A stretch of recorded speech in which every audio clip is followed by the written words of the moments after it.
Zoti nzara kana ikakurova dzimwe nguva zvinhu tinogona kungosimbisana but munhu pachako unongonyatsoziva chokwadi. Pane nyaya yakatenderera mazuva adarika yamukanya achinzi mukanya aofwa zvinhu zvakadai nachivhayo, iye mukanya ndokumbobuda achiti ye bla bla bla bla achitaura zvaari kutaura. But panapa nhasi ndiri kuona manager wacho ataura kuti mukanya auda kudzoka kuZimbabwe. So panapa pari kunzi mukanya reconsidering chivhayos offer, ndo zviri kutaurwa namanager wacho.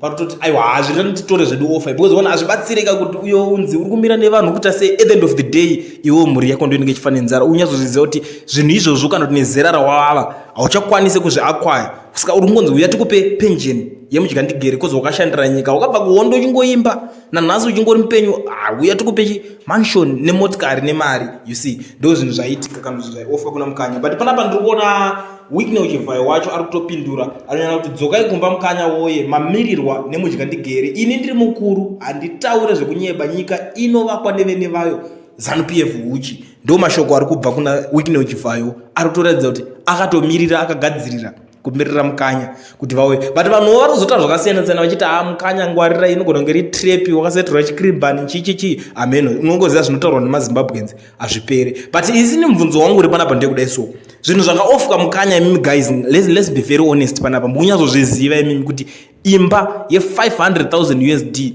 plus mota ye$200,000 wobva wanzi necash pamusoro yekunzi bonus yekuti wakutanga kungoona kuti zvinhu zvako zvapapa, asi imba iyi inenge tone furniture chinji kudhara.